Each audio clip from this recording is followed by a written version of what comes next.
Hello friends, मैं हूँ शिवानी। कैसे हैं आप सब? आई होप आप सब अच्छे होंगे। You all are welcome in my CDP class. In today's class we will discuss about the different philosophers ideas about education. So let's start today's class. First, education as a bipolar process. Education को bipolar process किसने बोला? जो Adams थे उन्होंने क्या बोला, जो education है वो बाइपोलर प्रोसेस है। Education was considered in the past as a unipolar process.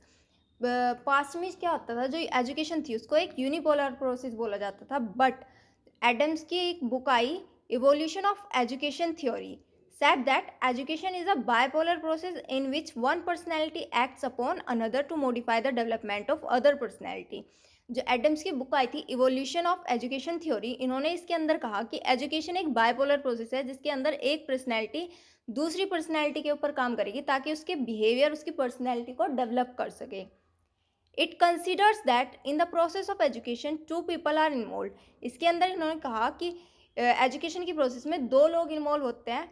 The one is an educator and the other is एजुकेंट।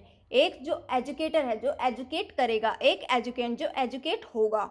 It was said that the teacher seeks the modification of the development not only through imparting knowledge and skills but also through the direct influences of the child's personality.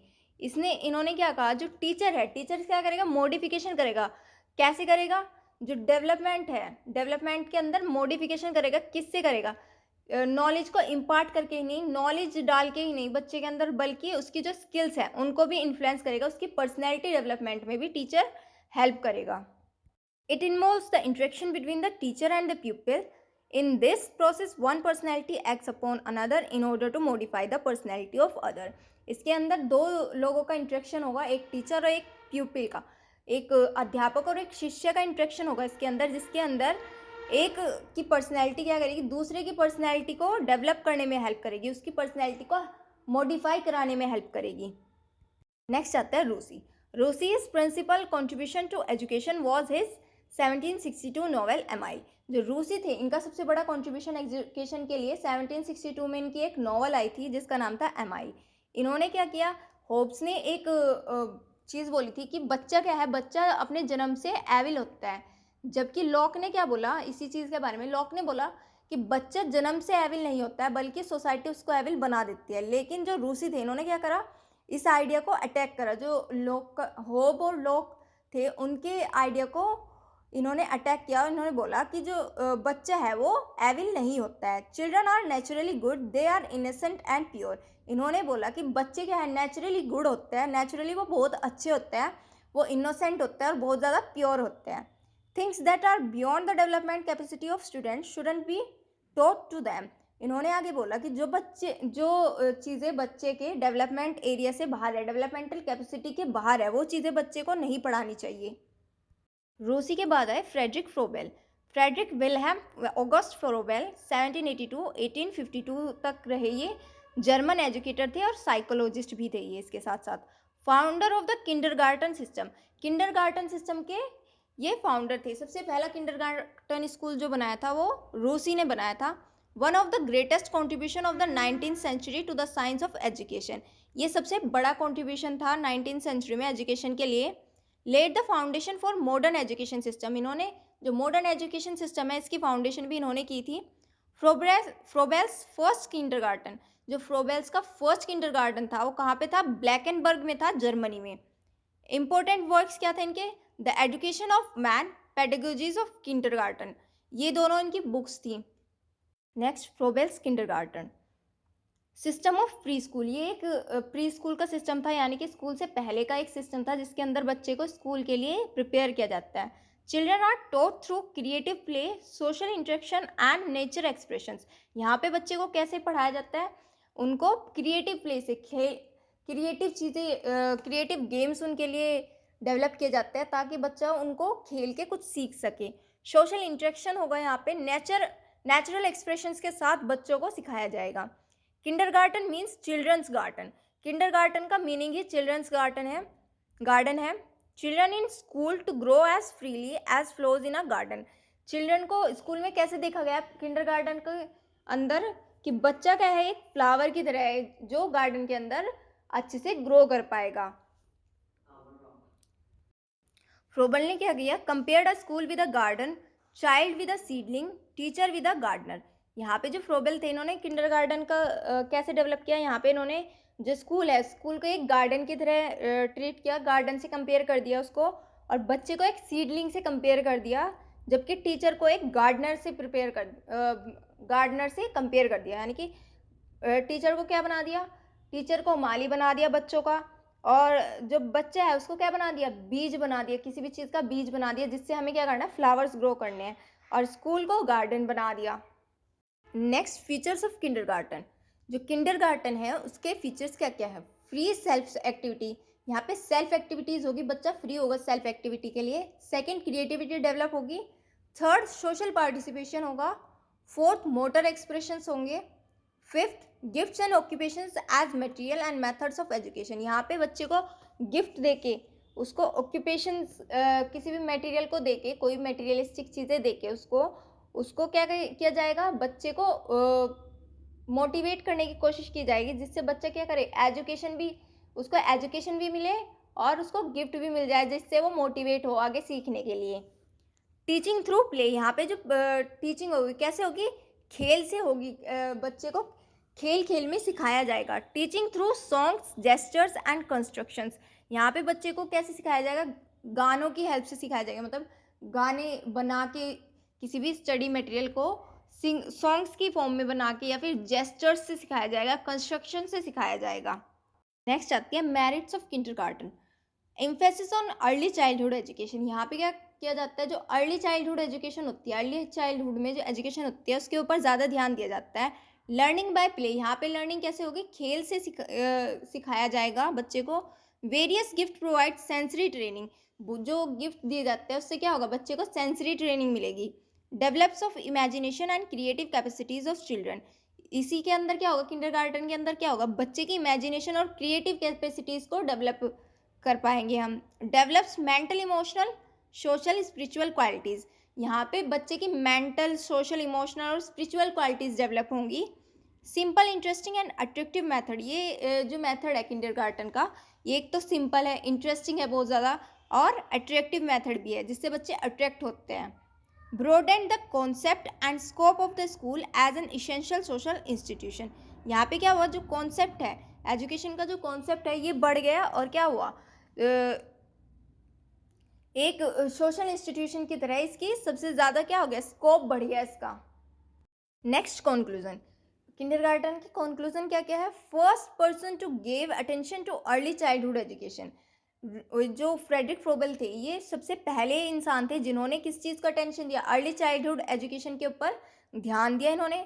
Education is necessary for the complete development of child, इन्होंने बोला जो education है बच्चे के पूरे development के लिए, उसके होल डेवलपमेंट के लिए क्या ज़रूरी है, एजुकेशन ज़रूरी है, उसके होलिस्टिक डेवलपमेंट के लिए एजुकेशन का होना ज़रूरी है। The gift will teach the child to use the environment as an educational aid, जो गिफ्ट्स है वो क्या करेंगे, बच्चे को क्या सिखाएंगे कि जो एनवायरनमेंट है उसको एजुकेशनल एड की तरह यूज़ करना सिखाएंगे बच्चे को। नेक्स्ट आता है Montessori method. Who is the founder of Montessori method? For the first time in 1909, Maria Montessori 1870-1952, Italian physician and medical doctor, introduce the new teaching method. ये जो टीचिंग मेथड था किसने दिया था, जो मारिया मोंटेसरी थी इन्होंने दिया था 1909 में, इन्होंने ये दिया था। ये कौन थी मारिया मोंटेसरी? एक इटालियन फिजिशियन थी ये, और एक मेडिकल डॉक्टर भी थी। Montessori is an approach to the education of children. It is a way of looking at and understanding children. It is a view of how children develop and learn which has been translated into a systematic method of education based upon careful scientific study. Montessori एक ऐसी approach थी जिसके अंदर क्या किया जाता है, बच्चों को देखा जाता है, उनको ऑब्जर्व किया जाता है और उनको ऑब्जर्व करके उनको समझने की कोशिश की जाती है। It is a view of how children develop, यहाँ पे क्या देखा जाता है कि बच्चा डेवलप कैसे होता है, कैसे वो चीज़ों को लर्न करता है और उनको ट्रांसलेट करता है, किस चीज़ के बेसिस पे, सिस्टमेटिक मेथड से उनको साइंटिफिक स्टडी के बेसिस पे उनको ट्रांसलेट करता है। Montessori believe that many of the problem children she was working with were educational rather than medical. अब मोंटेसरी का बिलीव क्या था कि जितने बच्चों के साथ वो वर्क करे, मतलब जितने बच्चे उसके पास है जिनको वो ऑब्जर्व कर रही है, उनके अंदर जो प्रॉब्लम्स है वो प्रॉब्लम्स ज़्यादातर क्या है, एजुकेशनल है, जबकि मेडिकल से ज़्यादा उनके अंदर क्या प्रॉब्लम्स आ रही है, उनको एजुकेशनल प्रॉब्लम्स आ रही है. In examining children, she felt that children were not achieving their potential because education was not based upon science. इन्होंने अपनी जो जब ये एग्जामिन कर रही थी बच्चों को, इन्होंने क्या फील किया कि जो बच्चे हैं वो अपना जो हाईएस्ट पोटेंशियल है उस तक क्यों नहीं पहुंच पा रहे हैं, क्योंकि जो एजुकेशन है वो उनकी साइंस के अकॉर्डिंग, साइंस के ऊपर बेस्ड नहीं है. इस वजह से बच्चा क्या नहीं कर पा रहा है, अपने हाईएस्ट पोटेंशियल तक नहीं पहुंच पा रहा है. Montessori is an approach to education based upon the principle that schooling should work with the nature of the child instead of against it. Montessori कैसी अप्रोच थी, इसके अंदर जो एजुकेशन थी वो किस चीज़ के ऊपर बेस्ड थी, वो इस चीज़ के ऊपर बेस्ड थी, जो स्कूलिंग है वो कैसे होनी चाहिए, बच्चे के नेचर के अकॉर्डिंग होनी चाहिए, ना कि उसके अगेंस्ट होनी चाहिए. Therefore, education should be based upon scientific study of the child and a resulting understanding of the processes of development and learning.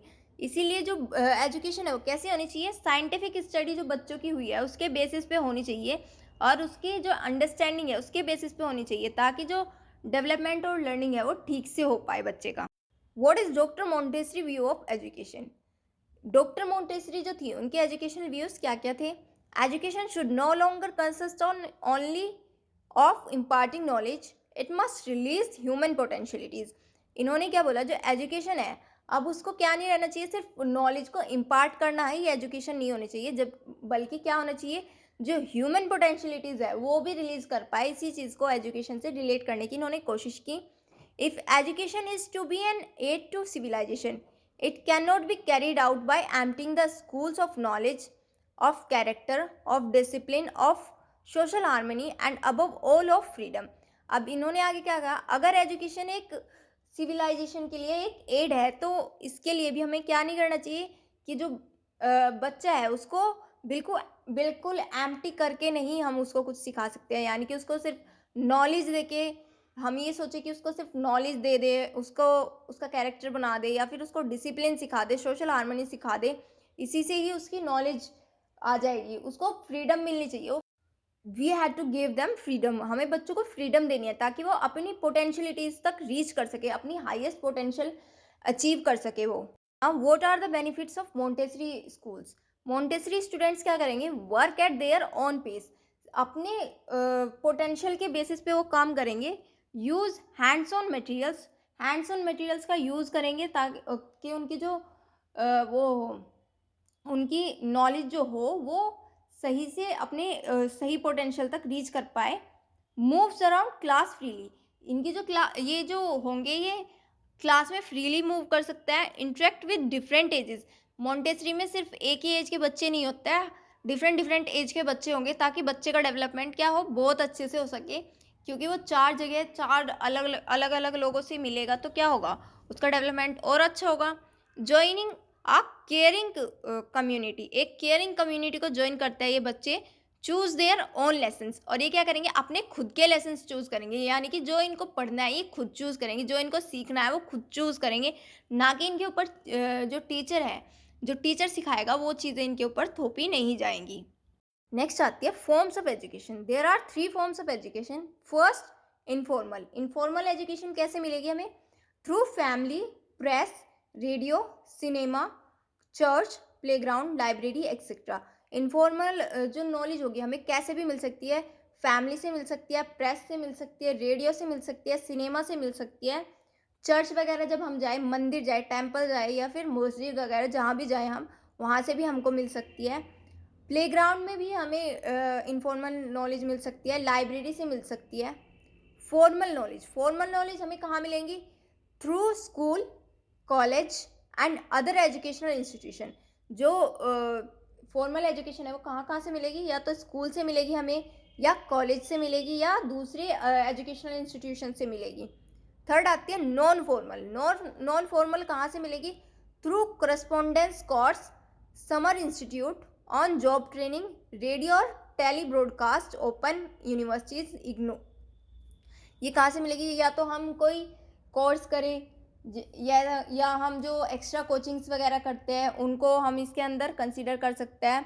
Summer institutes, जो गर्मियों में हम कोई इंस्टीट्यूट, समर वेकेशंस में हम कोई इंस्टीट्यूट ज्वाइन कर ले कोई नॉलेज के लिए, या फिर कोई अदर स्किल सीखने के लिए जो इंस्टीट्यूट हम ज्वाइन करते हैं वो ऑन जॉब ट्रेनिंग, यानी कि आपकी इंटर्नशिप्स वगैरह, रेडियो और टेली ब्रॉडकास्ट, ओपन यूनिवर्सिटीज़ में भी हो सकता है ये non formal education. So that's it for today, now will meet in our next class, till then bye bye and take care and please like share and subscribe my channel.